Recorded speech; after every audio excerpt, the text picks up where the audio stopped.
friends, today we shall be discussing about 4 specific styles of stage settings, namely realistic, symbolic, expressionistic and formalistic.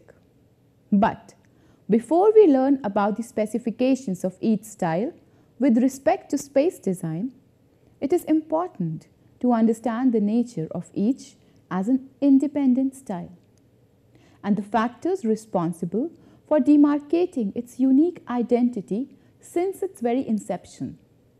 But before I share these facts, let me first ask a question. What is meant by style with reference to art, and what does it signify? Style is a manner of expression, characteristic of an individual, period, school of thought, or any ideological statement. It is a communication in any form between the creator and the perceiver of any art, which associates a certain identity on the projected piece of art, defining the paradigm of direct as well as interpretative understanding. Most styles in theatre are outcomes of certain movements at different phases on the timeline of art history. These movements were mostly the result of a reaction to certain moral values, beliefs, principles or practices of the society. In most cases, as in the case of Expressionism, the style generated as a reaction to another form existing in a domineering position in the society prior to it. Once recognized as an independent style, these movements would then reach out and inflect all the sections of the art, including visual, theatre, dance, and in some cases, even music. Each art responded to these movements in its own manner, adapting and thus instrumentalizing the style to its own accord. With the onset of 21st century, we now have a myriad of forms, styles and expressions to learn and choose from or explore a new language of style in the contemporary scenario. As an artist, one always desires to move towards the realization of one's own expression of communication. But in order to achieve this, it becomes important to understand the details of forms of communications already existing and being practiced. The art of learning to unlearn in order to create something with a free spirit is important, and this understanding comes only after one has developed a basic insight into the already existing plethora of styles. Therefore, in this lecture, we shall be discussing about the inception, nature, content, and practice of all the 4 forms, thereafter understanding their correlation with space design.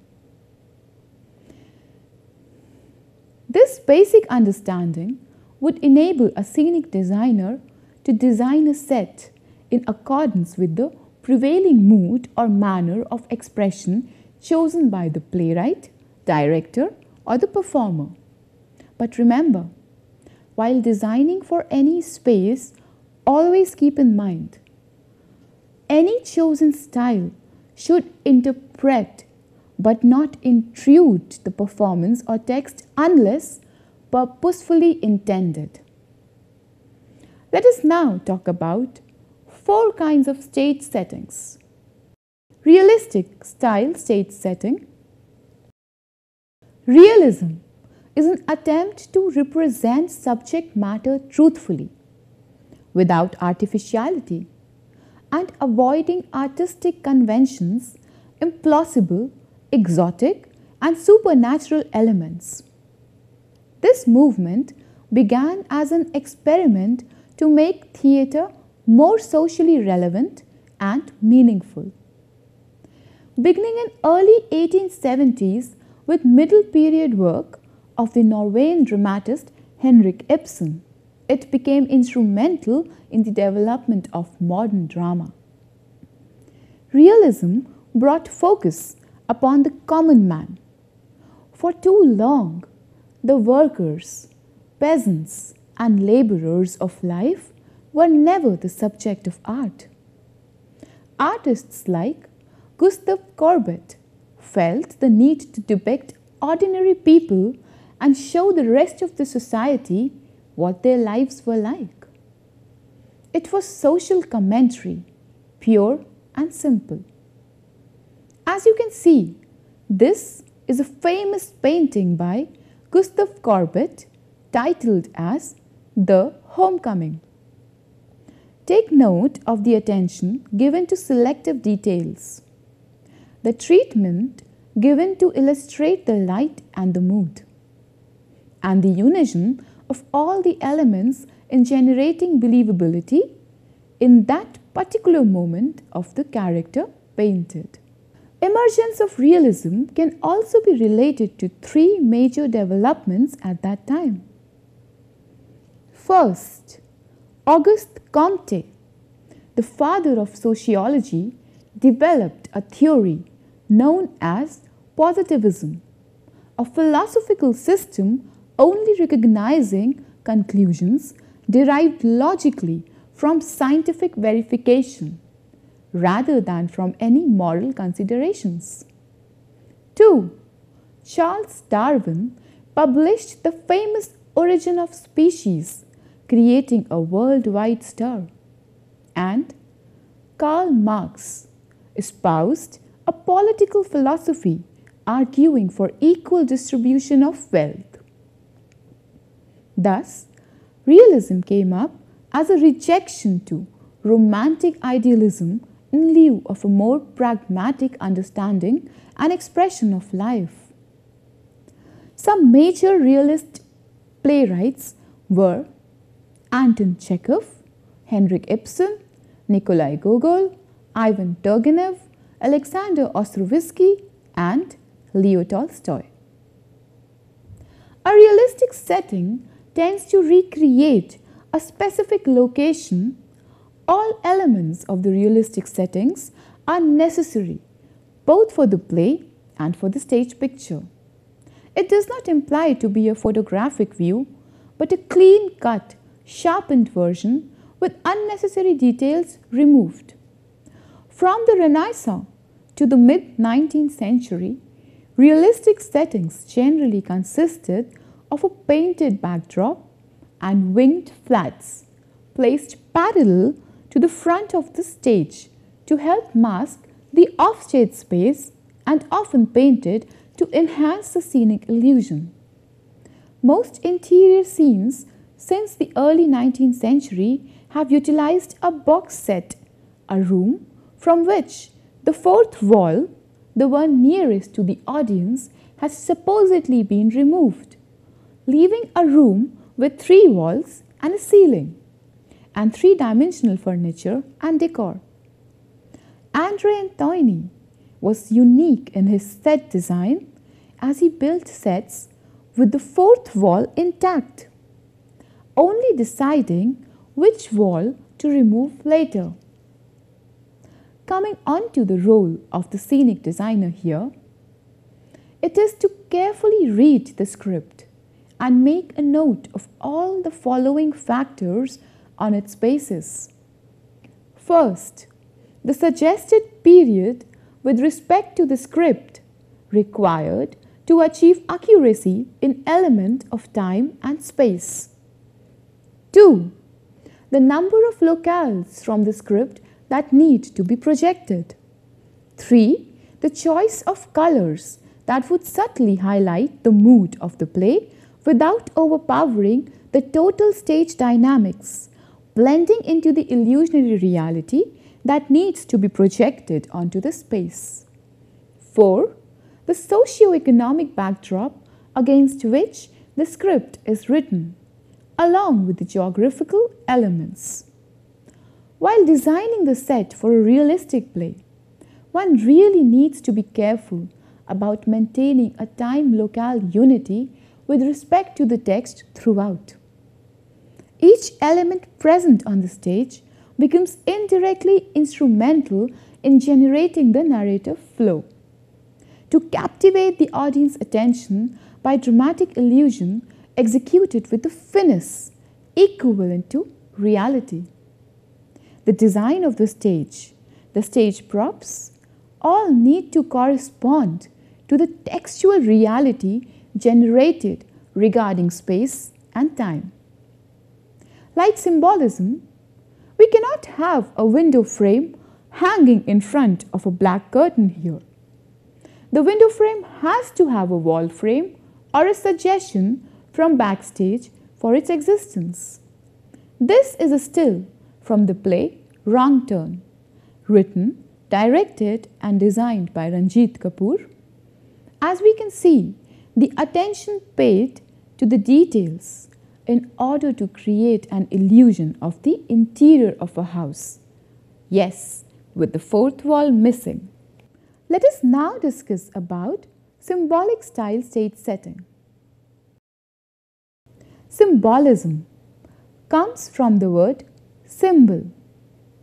A symbol implies a greater meaning than just a literal suggestion and is usually used to represent something other than what is at face value.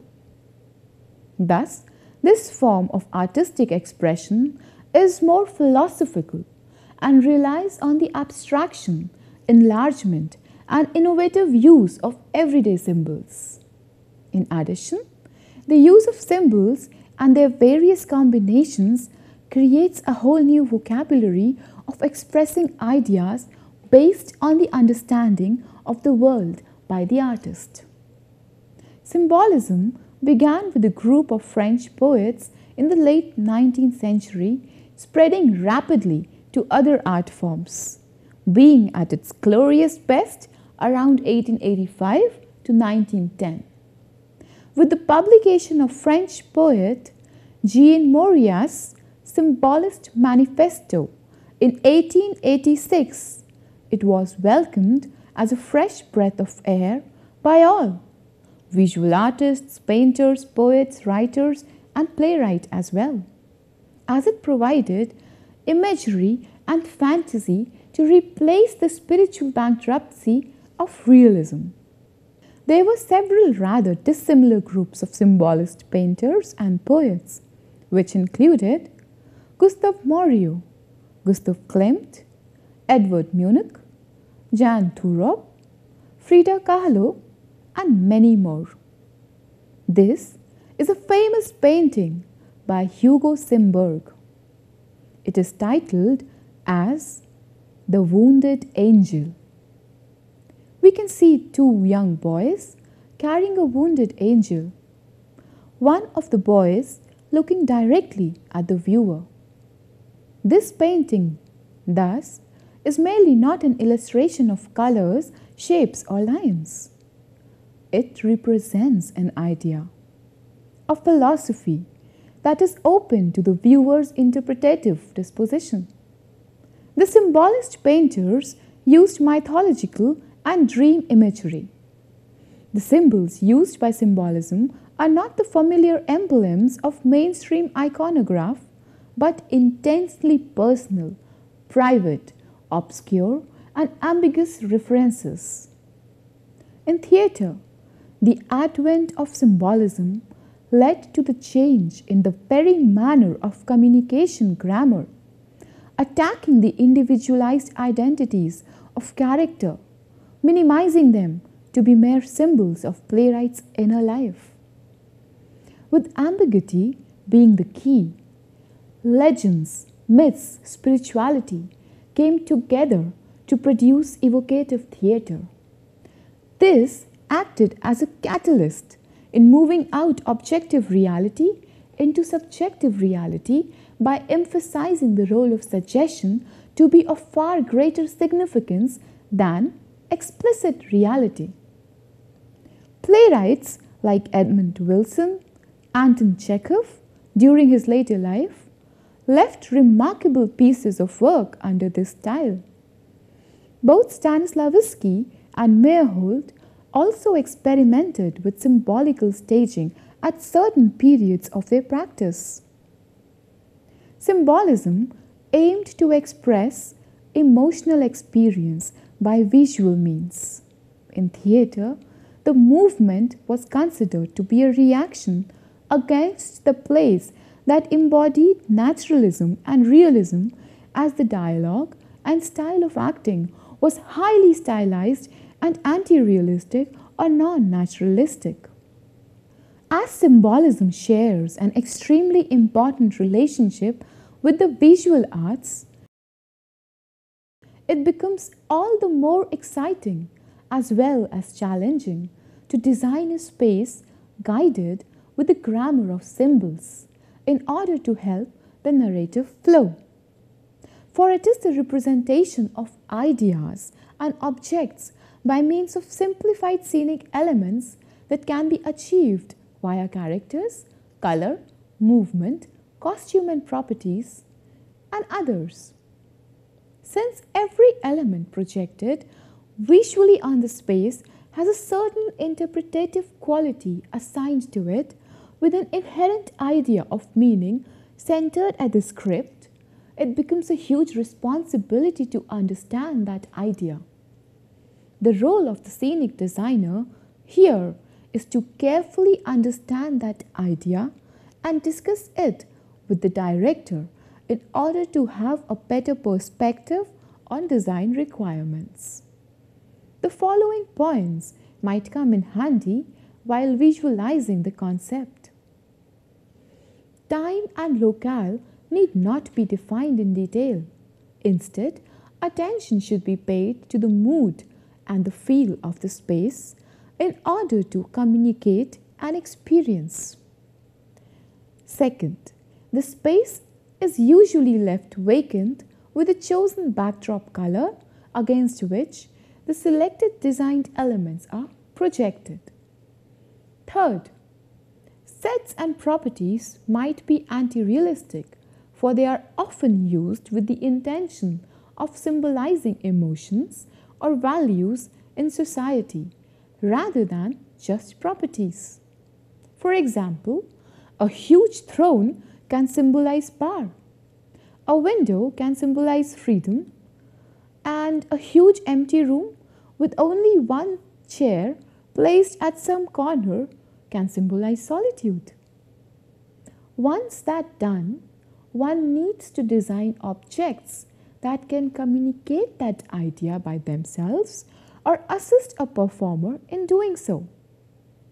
Always remember, in a symbolic style stage setting, each object is an idea or fragment of a bigger meaning and thus should make sense when fit together.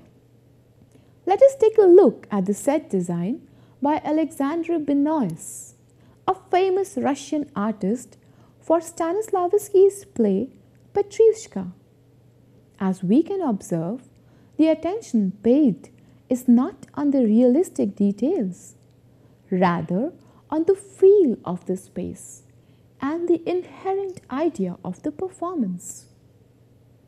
Moving on to Expressionism now. Expressionism comes from the word expression, that is, to convey a thought or meaning by means of words, gestures, or any other medium. It is a response of an individual to any external stimuli. There is a very interesting fact here. The antonym of the word expression is to conceal. While symbolism propagates the communication of ideas in a symbolic form, that is, in an indirect fashion, Expressionism advocates direct communication of thoughts and ideas with the receiver. Expressionism was a modernist movement, initially in poetry and painting, originating in Germany at the beginning of the 20th century. Its typical trait is to present the world solely from a subjective perspective, distorting it radically for emotional effect in order to evoke moods or ideas. Expressionism led artists to express emotional experience rather than physical reality. This movement was advocated by the works of famous German philosopher Friedrich Nietzsche, the American poet Walt Whitman, Russian novelist Fyodor Dostoevsky, Norwegian painter Edvard Munch, Dutch painter Vincent van Gogh, and several others. Let us take a look at one of Munich paintings to understand the concept of Expressionism better. This is a famous painting titled The Scream. The background of the setting sun and blood-red clouds along with a distorted image and a painful expression of the sexless character in the foreground seeks to communicate an idea or experience entirely based upon emotion to invoke a response within the spectator. The expressionist emphasis on individual perspective has also been characterized as a reaction to positivism. Expressionism is not concerned with reality at all. It believes human life to be emotion-centric. Thus, theatrically, this movement is identified by its use of mystical themes and exploration of the inner spirit, expressed via stylized movement and speech. It signifies theatre that is forceful, urgent, emotionally charged. It extends to capture the inner spiritual struggle each of us goes through to develop into the new person of the future. In this style, creating a character is much less important than presenting a strong argument on stage. It propounds that theatre is the exploration of consciousness through living performance and not literary drama. Some famous expressionistic playwrights are Eugene O'Neill from America and Swedish dramatist August Strindberg. Director Leopold Chesner was also known for his expressionistic productions, often set on dark, steeply raked flights of stairs. This style has a strong need to be directly communicating emotion, expressing freely through colors, lines, shapes, and textures. As we can draw from the paintings, Expressionism avoided the use of subtle shadings and colors. This style unlocks an entirely new horizon for designers as it believes that deliberate distortion of reality is perfectly acceptable to deliver truth. Therefore, the task of the designer now settles down to discovering elements that would mirror the inner psychological realities instead of the outer physical appearances of the character. After reading the text and conceptually analyzing the content with the director, the scenic designer needs to be extremely clear about what the director wishes to project to the performance, and then to stay focused on those keynotes. The following are a few facts to keep in mind before one ventures into an expressionistic style stage designing. 1. The idea of space can be vary of any limits and definitive forms since it only needs to project the representation of the subconscious. 2. The need of emotional expression leads to finding refuge in colors, shapes, and forms, which in turn can be exaggerated, bright, and at times unrealistic. Also, the contrast between light and shadow can be used effectively to enhance the design. Third, deformed windows, sloping walls, juxtaposed shadows, geometric images, sagging buildings, steep tilted ground, leaning frameworks can be used providing a statement to this style with respect to the scenic design. Fourth, the set should express the mentality, the emotion, and the point of view of the characters within the play. Always remember, before finalizing any element while designing for this style, put your decision through a litmus test. Ask yourself this question: would the addition of this element benefit in interpreting the mental quirks of the character or the play itself any further? If yes, very well, you are on the right track. Let us now look at sketches prepared for the set design of the expressionistic play Machinal, written by Sophie Treadwell. We can see the bold use of color and elements of machinery dominating the space in an attempt to express the inner turmoil of the protagonist in the play. The set design is non-formative and undefined, devoid of any realistic detailing. Let us now discuss about formalistic style stage setting. Formalism, as the name implies, is the excessive adherence to recognized structure and presentation. Its profounders were concerned more with the form and technique rather than the content in artistic creation. It was a part of the avant-garde explosion in the 1960s and 70s that took the structural approach to playwriting to the next level by challenging the understanding that form follows content. In art history, formalism is the study of art by analyzing and comparing form and style, the way objects are made, and their purely visual aspect.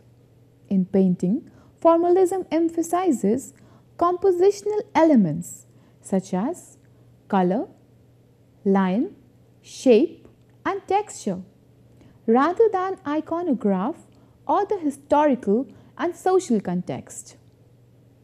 Let us understand this by looking at famous artist Piet Mondrian. Piet says, line and color are the essence of painting. Hence, they must be freed from their bondage to the imitation of nature and allowed to exist for themselves. Thus, we have a piece of art completely exploratory in terms of fundamental elements. Formalism in theatre is synonymous with abstraction.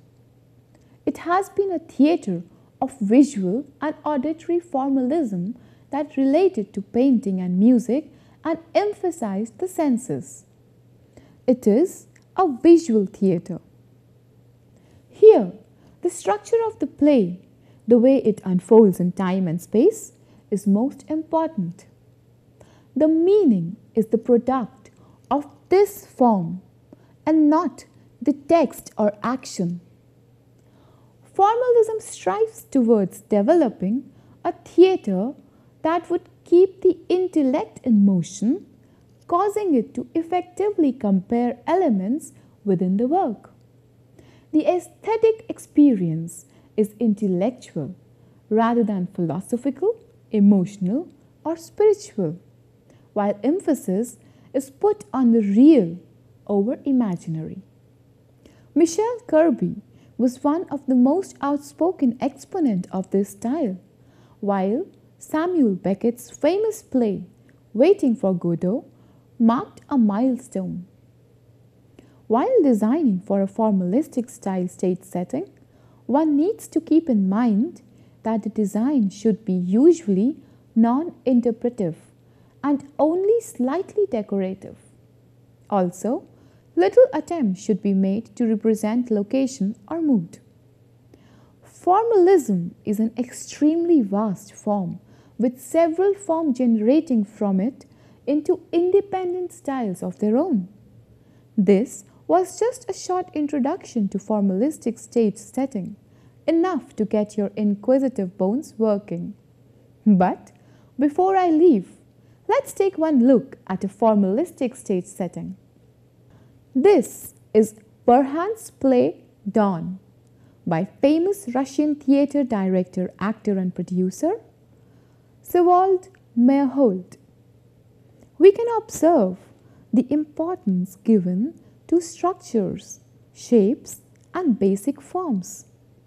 The set does not appear to convey any inherent meanings that need to be interpreted, neither makes a conscious attempt at invoking any kind of emotional response.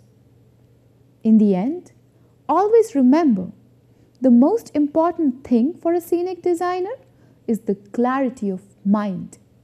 He or she should be in perfect sync with the director and be completely aware of what the performance requires.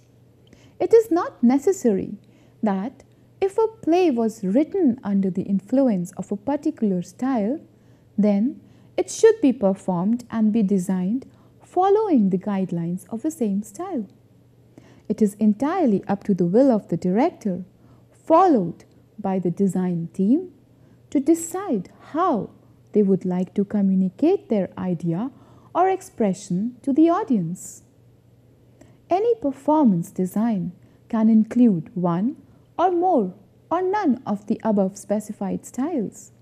Also, art being an entirely subjective practice, the conceptual understanding and acceptance of various definitive terms and terminology are also relative and subject to individual perceptions. After all, it is art. There are no golden rules. Goodbye. Meet you in next lecture. Till then, explore new definitions and keep learning.